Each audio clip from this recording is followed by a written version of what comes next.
Please be advised that the views and opinions of the host and guests do not reflect those of the station, the management, and its network.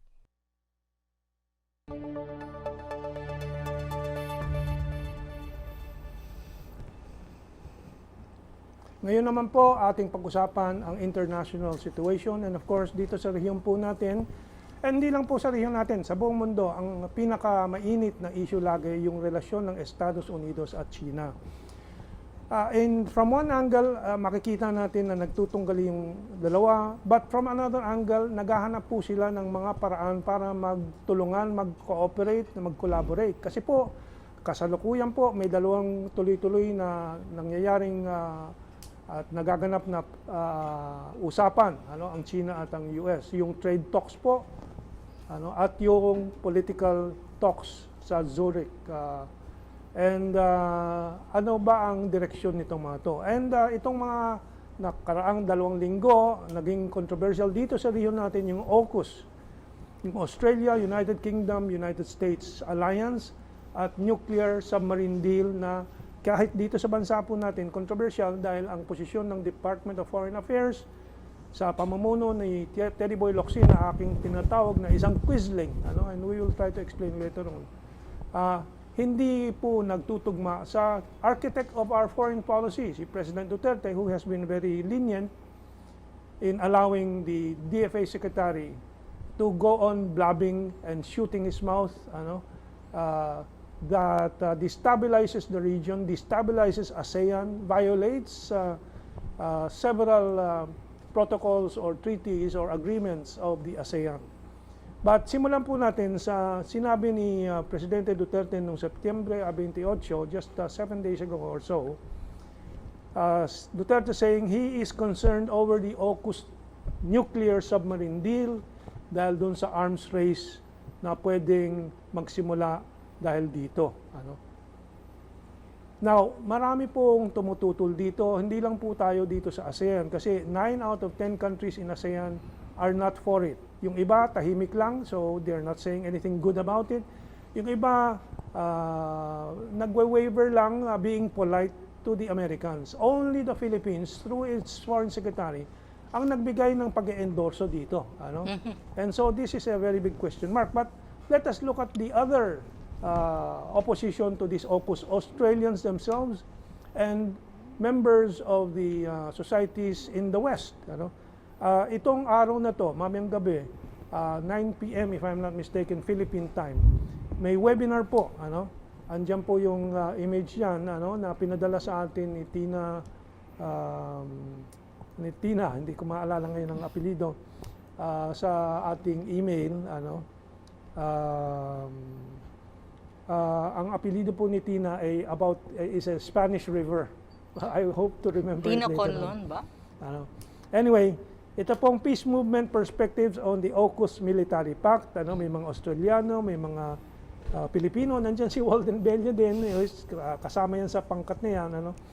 And then sa United Kingdom, meron din dyan. Na sa island ng Kiribati, sa Australia, sa India, yung mga tutol po sa gera.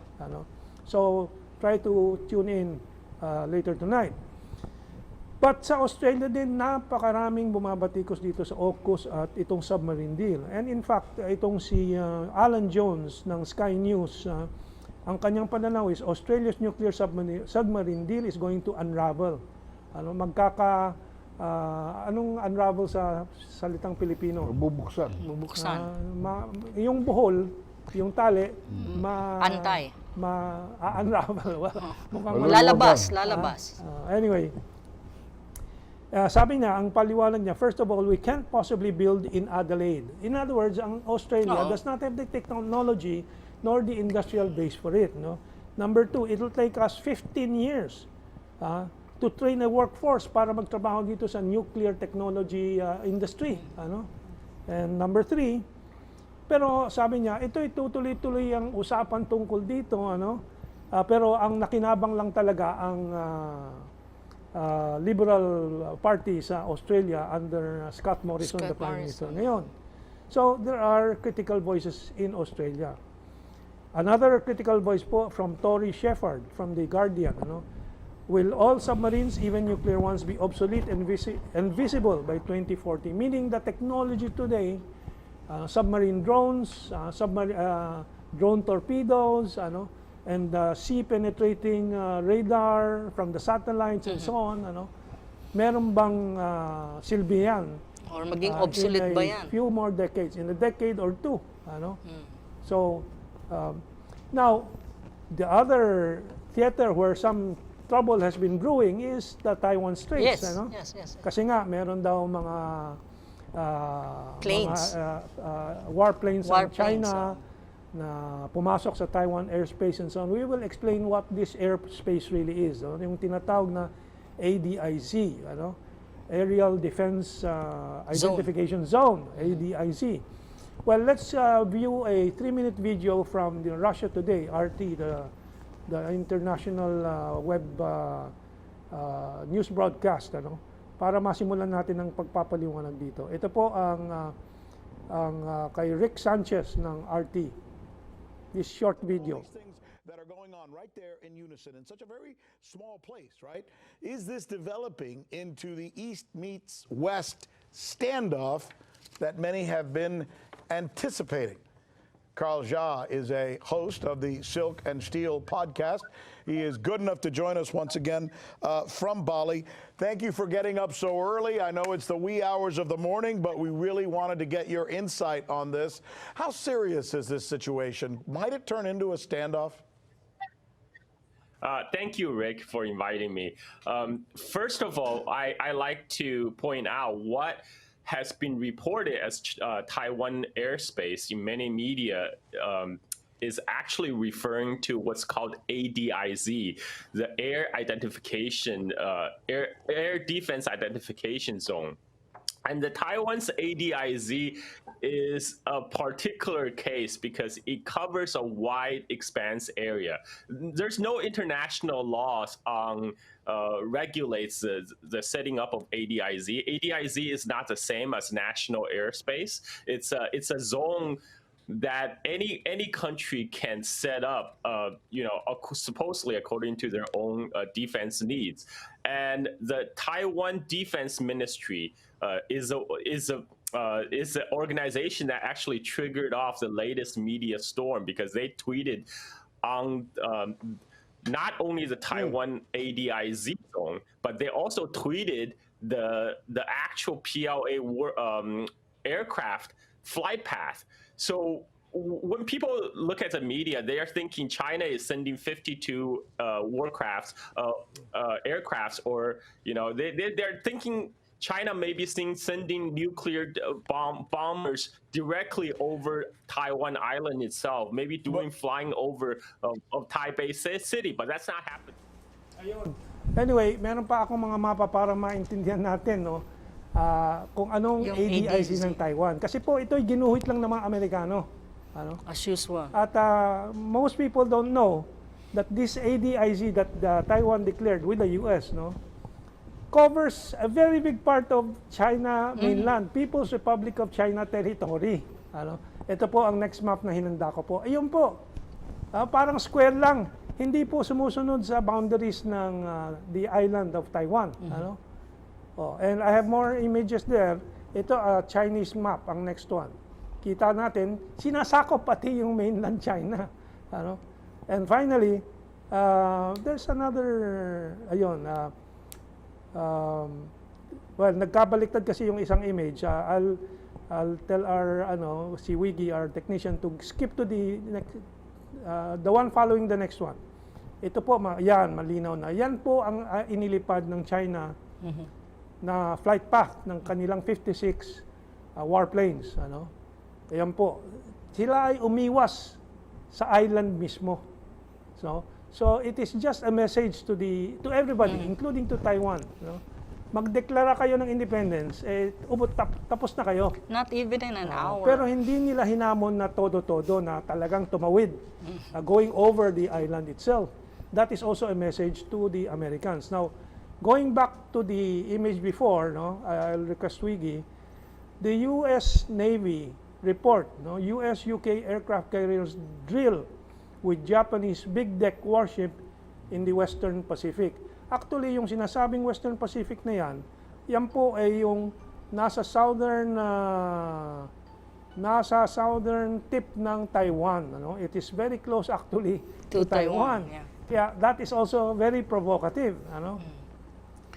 Meanwhile, while dyan naglilikha ng tensyon ang Amerika sa AUKUS and dyan sa Taiwan Straits and so on, at sumasagot naman ang China, sa kabila naman pong dako, the White House is calling for a new course on China trade ties. Ano? Yung actually ang US trade representative now, official trade representative, is Catherine Tai, who is obviously Asian. American Chinese. Ano? And her remarks reflect an administration struggling to craft rules for trading with a non-market power like China. Tai ruled out the sort of broad decoupling that some trade hardliners have advocated, and instead calling for a recoupling of the world's two largest economies on unspecified new terms. Ano? Pinakinggan ko po yung talk po ni Catherine Tai sa CSIS, no? Center for Strategic and International Studies, at malinaw po na dahan-dahan na ninanais po nitong Biden administration na magkaroon ng mas magandang cooperation dito sa mga usapan tungkol sa trade. Ano? And so, yan po.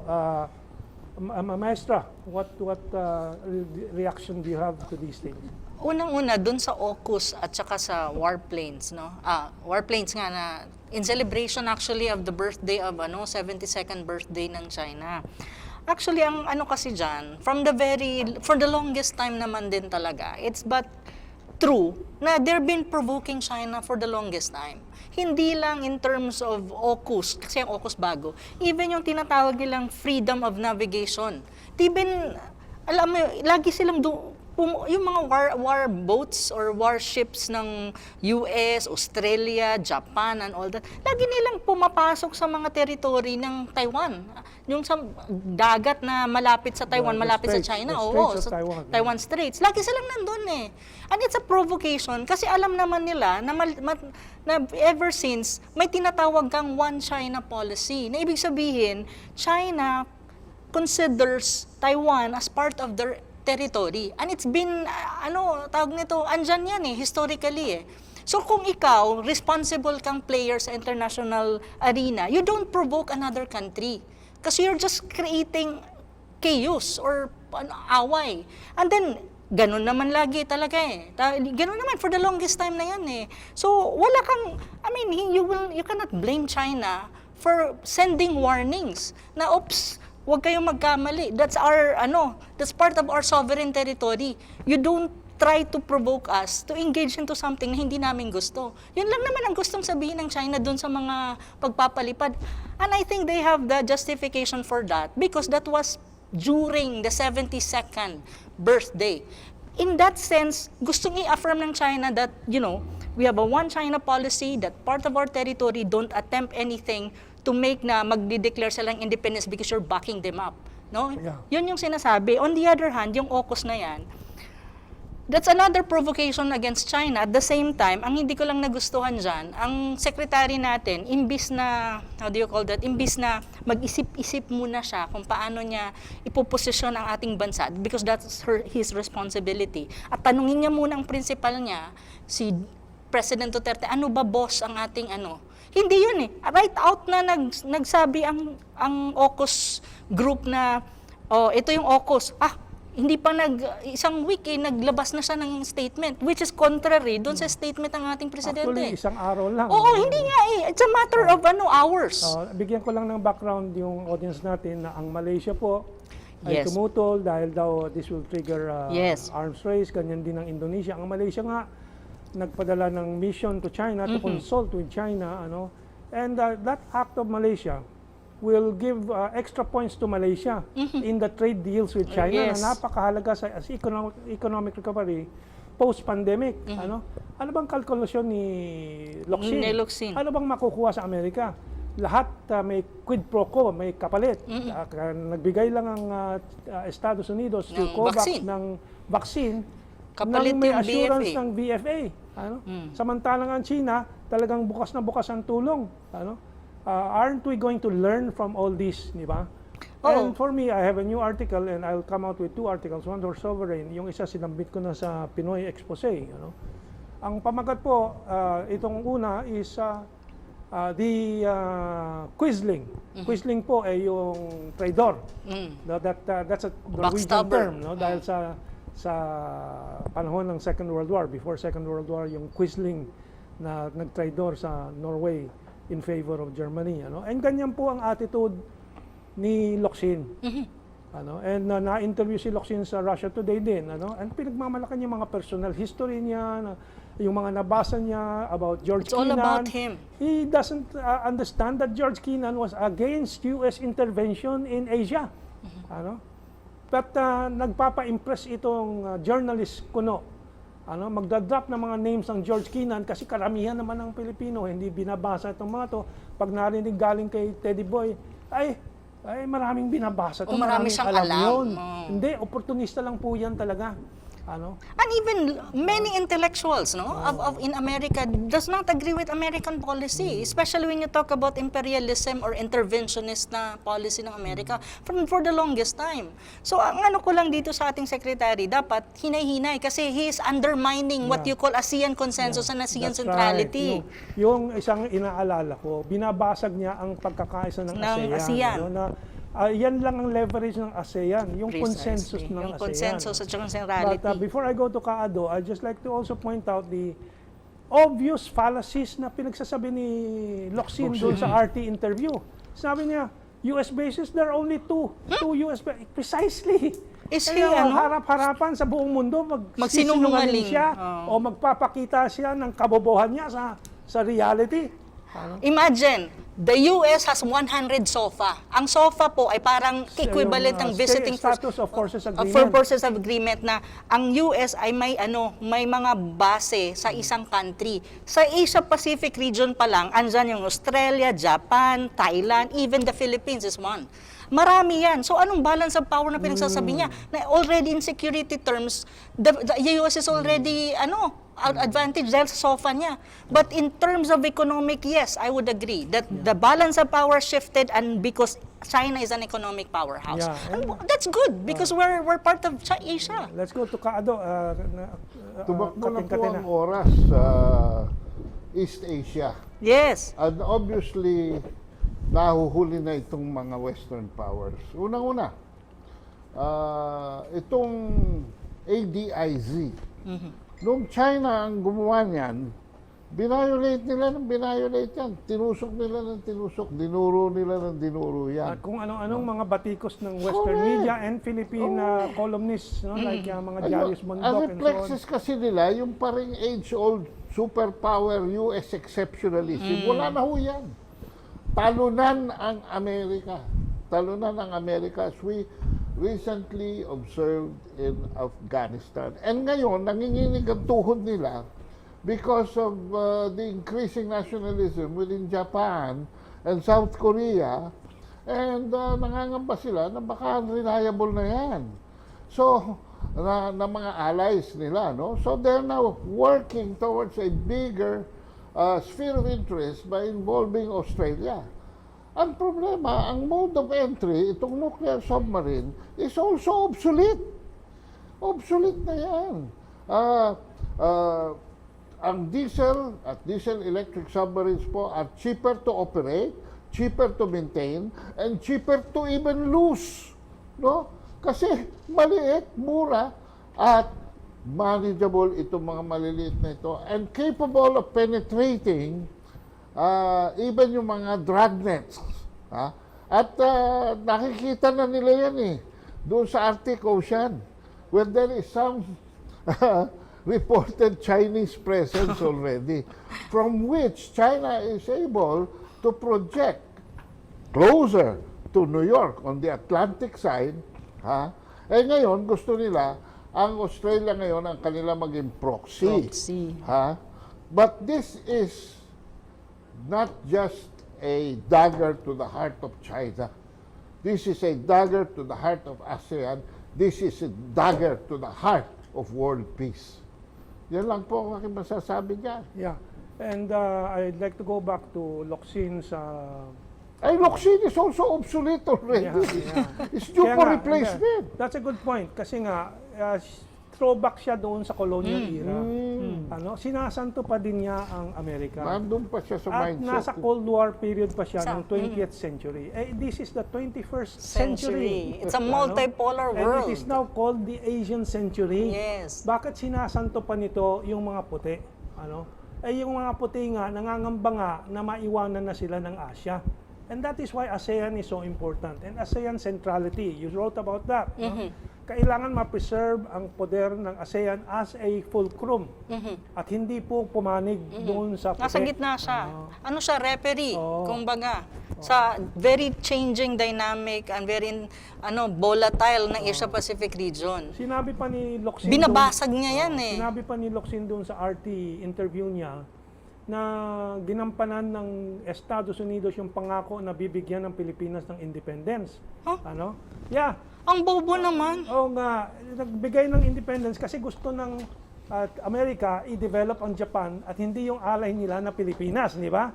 Yun yung Dodds report, no, na nagrekomenda na we industrialize Japan as a bulwark against China. And iniwanan ng Pilipinas, Kaya gustong bitawan ng Pilipinas, ng Amerika, para yung bigat ng economic rebuilding, hindi na nila hahawakan. Pero may condition sila, parity rights. American companies get the same rights as Filipino companies. Military bases. US bases and so on. MDT. Doesn't Locsin see those US things? bases for 99 years. Yes. Muntik na makalusot. Hindi ko siya maintindihan eh. To 25 years. Hindi ko siya maintindihan kung anong history ng bansa ang alam niya. Ang history ng Amerika o ang history ng Pilipinas. American colonial history yung kay Ang alam niya. Kabento. Kung ikaw ang Japan ngayon at South Korea, hindi ba with the rise of China, mas medyo magiging sensitive ka sa trade and business with China rather than these unreliable Western forces that even the European allies sinusuka na sila, namely France and Germany. I think South Korea malinaw po na they are leaning towards China and not as cooperative as before with America. Kasi yung economic interest nila nandoon eh. Yung Japan nagbabalanse, kasi nga naiipit nga sila sa dalawa, and so Pero there are a lot of forces in Japan na ayaw na. Ayaw na nila na magkaroon. Of course Okinawa wants to reject all the US bases there. Well, we have 1 minute left. So, concluding remarks from Maestro. Okay, sa akin po, ang importante po talaga ngayong i-connect ko siya sa local politics natin, no? Mga kabansa, dapat po ang iboto po natin sa darating na eleksyon ay mga bagong leaders who has a grasp of local politics and international politics at walang pro-American na kapa. Kasi mahirap yun. Sinasabi ko ho sa inyo, kapag ang mga tulad ni na Robredo ang napunta dyan, I'm telling you, we'll really have a problem with our foreign policy. Yeah. Basta ko lang masasabi ko, simple. Move forward with the learnings from the past. Bad or good, move forward tayo with a new leader who is also capable of leading us forward. Okay. Before po tayo magsara sa ating programa, gusto po nating batiin ang ating maestro, si Herman Laurel, for his birthday today. Happy birthday po! Maraming salamat. 70 years old. Yes. Still, going strong. Happy birthday. Yung cake. Here's the cake. Happy Birthday birthday to you. Happy birthday to you. Happy birthday. Happy birthday. Happy birthday to you. Conquering COVID-19 at More 70. birthdays to come. And more programs to come. Maraming salamat po and have a good week ahead of you. Be careful. Take care.